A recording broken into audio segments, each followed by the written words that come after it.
Pengertian arsip. Arsip adalah catatan rekaman kegiatan atau sumber informasi dengan berbagai macam bentuk yang dibuat oleh lembaga, organisasi, maupun perseorangan dalam rangka pelaksanaan kegiatan.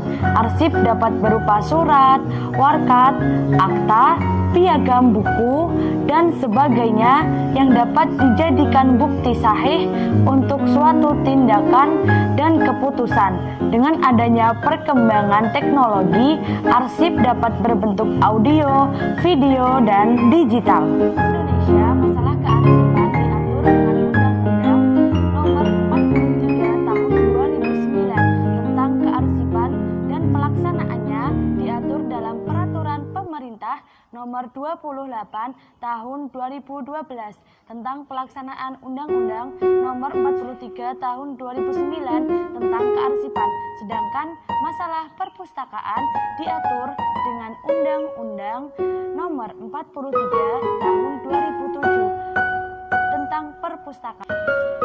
Menurut Undang-Undang Nomor 43 Tahun 2009 Pasal 1 disebutkan bahwa yang dimaksud dengan arsip adalah rekaman kegiatan atau peristiwa dalam berbagai bentuk dan media sesuai dengan perkembangan teknologi informasi dan komunikasi yang dibuat dan diterima oleh lembaga negara, pemerintahan daerah, lembaga pendidikan, perusahaan, organisasi politik, organisasi kemasyarakatan, dan perseorangan dalam pelaksanaan kehidupan bangsa dan bernegara.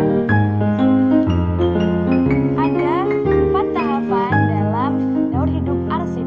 Yang pertama, penciptaan, yang kedua, penggunaan, yang ketiga, pemeliharaan, dan yang keempat, penyusutan.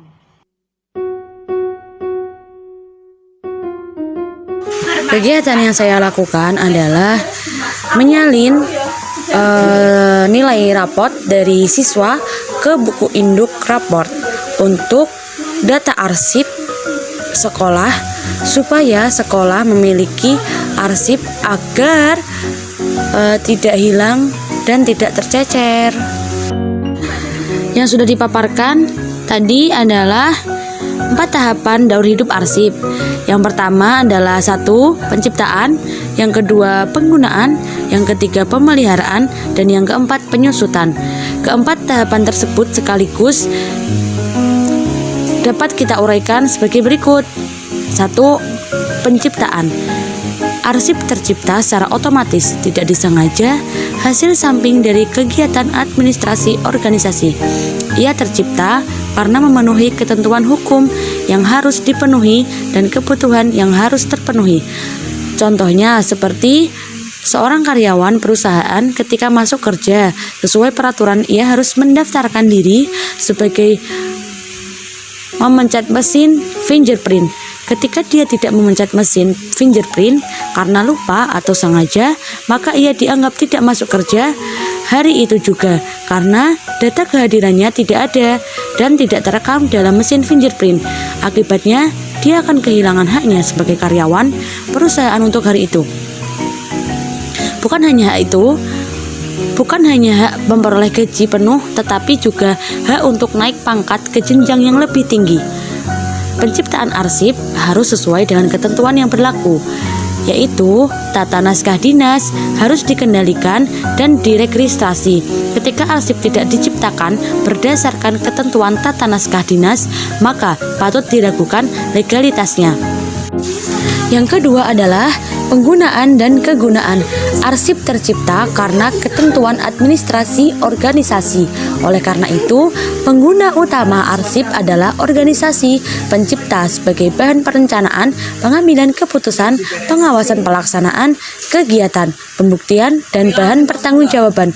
Ia bersifat tertutup bagi pihak yang tidak berhak. Yang ketiga adalah pemeliharaan. Pemeliharaan arsip dilaksanakan sejak arsip diciptakan.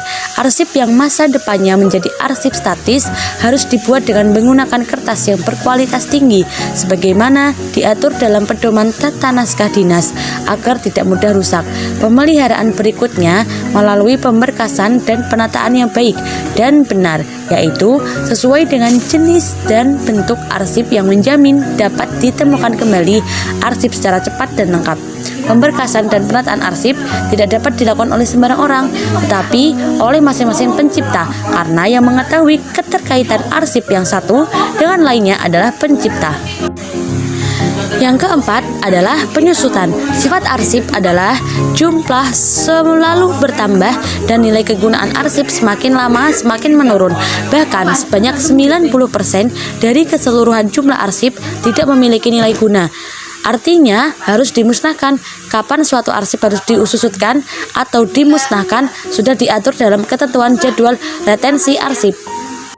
Di sini saya juga akan memaparkan beberapa karakteristik arsip. Yang pertama adalah unik, yang kedua otentik, yang ketiga reliable, yang keempat legal, yang kelima usability, yang keenam integrity. Yang pertama adalah unik. Arsip yang memiliki karakteristik informasi dan bentuk yang unik, bahwa ciri khas arsip masing-masing instansi organisasi yang berbeda. Hal ini disebabkan karena arsip merupakan rekaman hasil transaksi kegiatan. Arsip tercipta tidak berdiri sendiri atau bukan merupakan dokumen diskrit saling berkaitan dan memiliki informasi yang lengkap. Yang kedua adalah otentik, yaitu otentitasnya arsip merupakan suatu rekaman yang dapat dijadikan bukti. Arsip tercipta secara langsung dari aktivitas transaksi yang informasinya melekat secara permanen pada wujud aslinya. Oleh karena itu, arsip merupakan sumber primer yang dapat dipercaya. Yang ketiga adalah reliable atau kredibel, yaitu isi, informasi atau konteks dapat dipercaya dan akurat sebagai gambaran dari transaksi dan aktivitas atau kenyataan untuk dapat dijadikan bukti. Yang keempat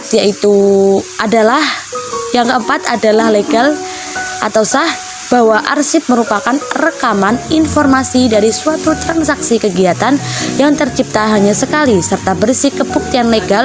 Oleh karena itu, arsip memiliki kekuatan hukum yang sah dan dapat dijadikan sebagai alat bukti. Yang kelima adalah usability atau dapat digunakan, merupakan suatu catatan informasi yang dapat disimpan, ditemukan kembali, dipresentasikan secara langsung terhadap aktivitas atau transaksi yang dihasilkan. Yang keenam adalah integrity atau lengkap, yaitu rekaman informasi yang lengkap dan tidak berubah, baik konten maupun konteksnya, harus disimpan dan dilindungi terhadap orang yang tidak bertanggung jawab. Jadi dapat disimpulkan bahwa lahirnya arsip karena kewajiban dan kebutuhan, bukan keinginan. Sehingga jelaslah bahwa arsip tidak diciptakan tetapi tercipta, dan lahirnya arsip bukan untuk masyarakat umum, melainkan untuk kepentingan pencipta sendiri. Karena tercipta, maka informasi arsip tidak dapat dibantah. Ia adalah satu-satunya yang lahir bersamaan dengan terjadinya suatu peristiwa. Untuk itu, semoga penjelasan ini bermanfaat. Terima kasih.